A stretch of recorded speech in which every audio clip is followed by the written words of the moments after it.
Thank you. The new millennium brings dramatic changes in the way individuals, companies, and governments do business. Corporate managers, employees, associates, suppliers, and distributors must incorporate digital technology into every aspect of their organization if they are to meet the ever-increasing demands of customers who want 24-hour service. In the past, layers of corporate structure were a convenient way to mobilize the workforce. Employees responded to rank as they carried out well-organized, tightly planned tasks, and the physical distance between the CEO and the frontline employees was vast and burdensome. There will always be a need to organize people into focused activities so that in that sense, organizations will continue to exist. The trouble is that our sense of what constitutes an organization is based on a tried and true but no longer operative thinking. We see organizations as brick and mortar buildings. We're used to going to the office. The new organization will have employees who telecommute from their homes, work out of their cars, on the road, or in an airplane, and go where they're most needed. Managers are used to formal labels and titles. They like to know who are the managers and who are the employees. In the new organization, managers will defy labeling, eliminate titles, a pecking order, and hierarchy. The old organization and management thinking are built for stability and order based on structures such as products, suppliers, employees, customers, and market conditions. Improving the old model meant improving cost efficiencies, reducing waste, and optimizing economies of scale. The virtual corporation teaches us that our approach is slow, cumbersome, and needlessly complex and dated. The new organization will be attached to nothing but make the customer happy 24 hours a day. Digital technology allows all corporate boundaries to melt. Knowledge and people can flow freely, respecting no borders. Everything migrates: information, people, and capital. This includes hardware and software, email, the World Wide Web, globalization, deregulation, outsourcing, customers, and alliances. Global technology allows all geographical boundaries to melt. Several software companies in India are doing customer support for American companies. They work on problems while the United States is asleep and have solutions ready for customers the first thing that next morning, U.S. time. Keep in mind that not all countries have a society based on a time clock. Less developed economies are based on agriculture rather than technology. Brazil and Mexico pace their day with intermittent periods of relaxation rather than working straight through. A fast-paced society, such as Switzerland, with a high degree of industrialization, needs to be aware of how these cultural differences will affect global business transactions. These emerging economies will quicken their pace as customer demands become more global and more technology is involved. Web communication is removing geographical barriers to industries that want to take advantage of the time zone differentials. The web will increasingly equalize opportunities for people around the world, regardless of their geographical location. In the future, a person's income will not be dependent upon what country they live in, but what they know and how they take advantage of technology to meet the customer's demands worldwide. Each organization needs to shift its thinking into being a startup organization. Great startups are permeable, boundaries are irrelevant, and time-distance collapse. Anyone can access anyone and anything, disregarding time, space, or stature. Through software programs such as groupware, the internet, and digital systems. In startups, there are few preconceived notions or hardened ideas. People talk directly to the people to whom they need to talk. They go directly where they need to go and connect to whatever data they need. If an employee is fenced in by boundaries, he or she will not see a need or develop a plan because they will think those responsibilities are someone else's job.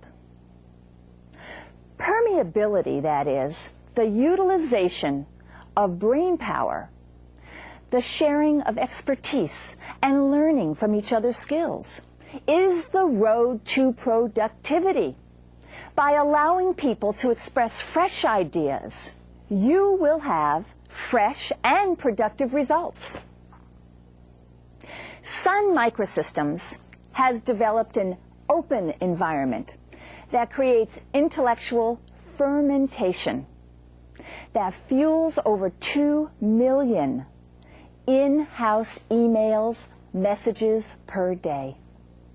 Anyone can email and exchange documents with anyone, and they may access the organization's financial, manufacturing, or marketing information, as well as their database at any time.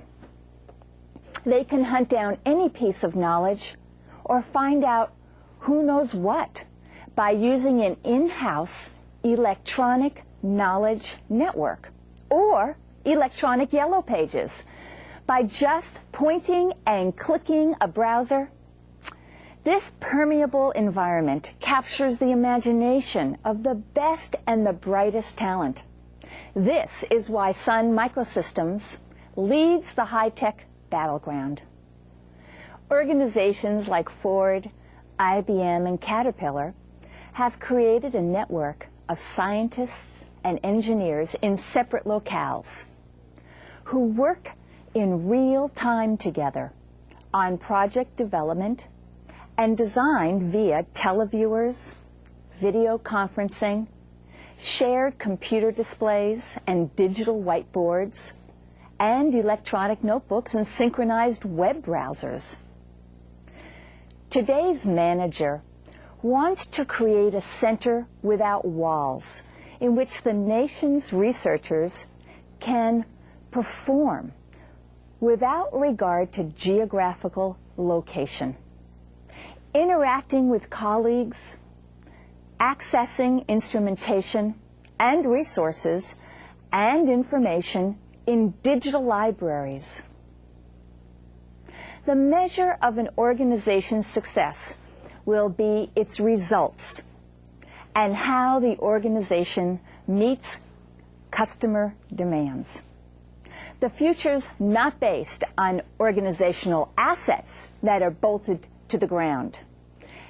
Any energy devoted to assets such as buildings, inventory, and machinery is energy that can be channeled into telecommuting, satellites, outsourcing contract work, and mobility, and worldwide customer base expansion. The future is to conduct business virtually everywhere and anywhere. Anywhere you hang your laptop, your modem, your pager, your cell phone, this will be your office. Mobility is the key to increasing productivity. You can work anywhere, linked whenever you need to work, remotely or directly on site, and still be connected back to the home office. The more baggage an organization carries, in the form of debt and costs, an inventory of products, rules or outdated corporate traditions, the less profitable the organization will be. Most organizations fall into a paper rut by immersing themselves in an endless analysis of printouts, reports, presentations, statistics, and surveys. We spend hours analyzing sales, reading reams of paper and scrolls of electronic data that gain us nothing more than a splitting headache. We hire consultants and in-house experts who create more paper. We sit through mounds of voicemail, messages and email messages that we save or we pass on to others. We stay more in tune to the needs of our bosses than the marketplace. These obsessive activities not only keep us separate from our real goal of creating results and service on a 24-hour basis, but they also kill our spirit, our joy, and our laughter. Thus, being in a paper rut will smother any sense of creativity and excitement about what might be possible. Paperless organizations are the future. Everything will be done electronically. Laptops, cellular phones, interactive teleconferencing, electronic faxes will contribute to the extinction of the paper that clutters the desks and the minds of the workforce. For those people in organizations that are overwhelmed with reports, forms, and contracts, here are a few tips to clear the desk of paper. Handle it one time and ask yourself, what can I do with this piece of paper to make sure I never have to see it again? And how can I make this task or report paperless? There's 4 options as to what to do with a paper document. Refer it to another person immediately. Act on it by responding on the same piece of paper and send it back. File it, either manually or scan it into your computer, or toss it. Try to throw everything away that is not urgent. Think twice before you write and distribute a memo. Tom Peters, who wrote the book Excellence, commented that the worst memo ever written should have been a phone call. Are you communicating in your organization in writing when a phone call or face-to-face meeting would be faster and more effective? Whenever you scan, read, or study, use a pen or a highlighter to mark relevant facts for future reference. If it's a paper you need to keep, scan it into your computer and eliminate volumes of material in your filing cabinets. This way, you can send documents to others via the internet or email. Well-labeled documents can be found in your computer faster than in a filing cabinet. We can no longer afford to spend precious time and resources with fat, slow bureaucracies dedicated to planning, budgeting, reviewing, and signing off on documents. This is becoming irrelevant, if not obsolete, in the 24-hour society. Organizations need to concentrate on their competitors' strategies, consumer preferences, technology, and scientific advances. The leaders of two blue-chip American companies came to the same conclusion. In a Wall Street Journal interview, Doug Ivester, CEO of Coca-Cola, stated that within 5 years, he hoped to do away with annual business plans altogether in favor of an ongoing, continuous planning process. The reason is twofold. First, there's simply no way for export-dependent Coke to predict, for example, an Asia crisis or the appearance of a new competitor. Second, traditional planning doesn't permit sufficiently quick responses to changing conditions.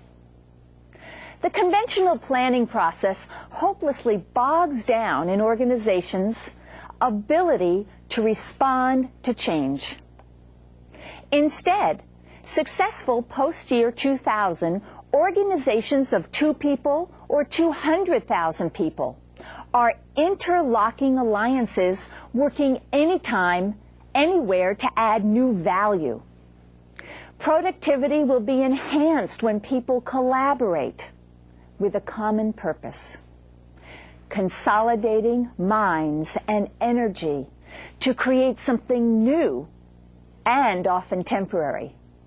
Workers must be united in an alliance of equals, inside and out, with permeability and the ability to cross traditional boundaries. The entire workforce will be considered equals, a friend, companion, associate, and ally. The new organizational leaders will think more about how to achieve excellence, accomplishments, and achievements of extraordinary goals and genuine power. Power is about the capacity to influence and inspire others to some grand way of doing things, whether it's a large consumer products division or a small procurement team. Powerful people do not need official rank in status for their power. Their power comes from competence and ethics, a philosophy, a value, a vision, and a dedication to superb performance, and an inspiring way of influence others to greatness. There are 13 key personality traits and characteristics that a leader should develop in order for his or her organization to be competitive and productive. Number 1, the productive leader is passionate and confident. They inspire others to be fueled by spirit, joy, and commitment. Passionate leaders are oblivious to time clocks. They know that rules and rigidity slows down productivity.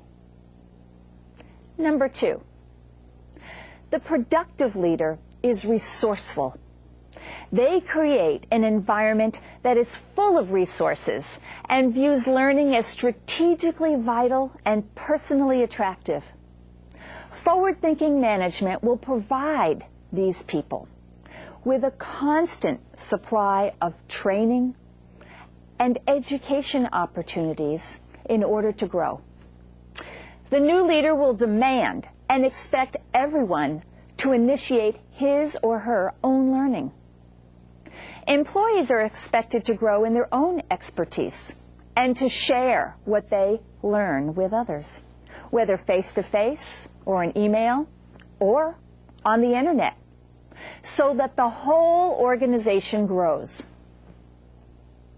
Number 3, the productive leader scouts exceptional talent to make exceptional teams. It starts with attracting sharp, curious people who like to ask questions, inquire and probe, investigate and try things out, and challenge management. They seek people who agree on values and priorities, but who think differently about how to get there. They will avoid people who think exactly alike. They seek people who had varied experiences, not just work experiences, but life experiences as well. Number 4, the productive leader is wise and mentors others. Good leaders get excited about seeing others succeed.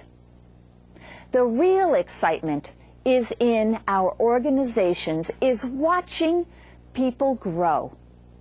By watching them realize their dreams and seeing them make their lives better. You build a successful and productive organization by building successful, productive people. A leader will encourage people to teach others through cross-disciplinary projects, through meetings, and outside the workplace. Leaders encourage people to read and think and look for critical trends. Leaders look at each assignment with an eye toward learning and improving. Each manager will ask, "What did you learn?" which is just as important as what went right or wrong. The new manager will enable team members to share individual insights with the entire group. 5, the productive leader looks ahead. Their focus is on speed, innovation, ingenuity, initiative, and cutting-edge expertise and development. They aim at achieving huge missions and great goals that serve the world. They lead and create markets, not merely respond to them. All products are experiments that are perpetually reinvented before their competitor makes them obsolete. Nothing tangible lasts in a 24-hour society but one's talent and soul. Number 6, the productive leader insists that everybody is a dedicated player. There must be an open book management where every employee is treated like an owner. There's no more rank and internal status. There are no more secrets. Everyone plans, not just the top management. Everyone must think and act as an owner. Get them to think, what would I do and with whom would I connect if I owned this enterprise? Number 7, the productive leader knows all corporate boundaries are permeable. Information, resources, and people flow freely to include everyone with vital information. You can develop this freedom when you remove arrogance, aimlessness, ignorance, and fear. Number 8, the productive leader thrives in a virtual enterprise. Connections with vendors, suppliers, distributors, customers, sales force, and subsidiaries around the world. They need to transcend the boundaries and ensure real-time responses. For example, an employee may easily see the need to reduce the lag time between the customer orders and delivery of the product. But to fix the problem, he or she needs information about inventory control, logistics, current cost, the impact on delivery time, cash flow, and on customer satisfaction. The technologies are already there to do this. It's the boundaries of the structure and the habits that block productivity. This is not just an issue of technology and structure. It also has to do with culture, and especially with trust. Number 9, the productive leader instills trust in each other. Trust is the fuel that makes permeability work. Trust is the glue that holds people together as they work in an ambiguous uncertain roles in uncertain times. Without trust, goals like empowerment and open communication fall short of their potential. For example, when Amazon.com launched their new online auction server, founder and CEO Jeff Bezos wrote a letter to Amazon.com customers. He said, quote, "We're doing something unusual at Amazon.com auctions. We're guaranteeing buyers a safe auction experience, and we're doing it on the honor system. Fraud will be rare, but the Amazon.com auctions guarantee that if fraud happens to you, it's our problem. Essentially, we're going to take your word for it if you're ever the victim of fraud." Number 10, the productive leader rewards individuals that collaborate. They make sure performance assessments, career advancement, and rewards and bonuses are contingent on cross-unit collaboration, not individual or unit contribution. 11, the productive leader is masterful. Their people are perpetual learners. They network together, and the collective competence of each group rises to the level of mastery. This mastery is individual and collective. It creates a curious organization. Become the fastest learner in your industry. 12, the productive leader breaks the rules. Breakthrough means ignoring conventional wisdom, creating new markets, differentiation in a crowded marketplace, and being innovative. Go into a different direction than anyone else. 13, the productive leader promotes fun and laughter. The power of laughter is essential to survival and to success. Laughter leads to productivity, innovation, and profitability. It attracts and retains top talent. Without joy, there's no soul, and without soul, there's no inspiration. Be joyful with your customers and employees. How does one achieve maximum productivity from each individual? By taking advantage of their mental performance and physical energy peaks through flexible working hours. It's important to allocate the most demanding tasks of the day to times of physical and mental peaks. Management needs to consider whether a person is a morning or an evening person and schedule peak performance time with an appropriate work schedule. A new trend is to establish a rest area where people can take power naps during extra long or strenuous work shifts to re-energize them back to peak performance. Keeping a record of future events and appointments and obligations is crucial for efficient time management. The traditional way to schedule appointments is to use a day planner. Software now handles scheduling through personal computers and their smaller counterparts, Palm Pilots, by allowing two people to electronically network and pick a date and time they both have free.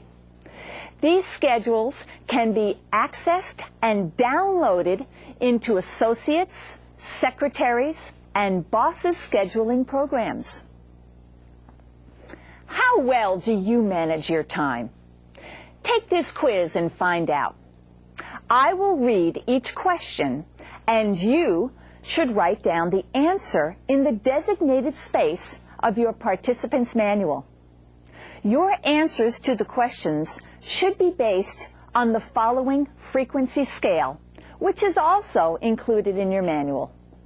1 equals never.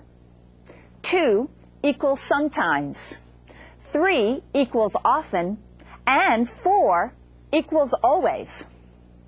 Let's begin with the questions. 1. I prioritize a list of urgent and important things to do each day. 2. Accounts payable and receivables are paid electronically. 3. I communicate with employees and suppliers through email. 4.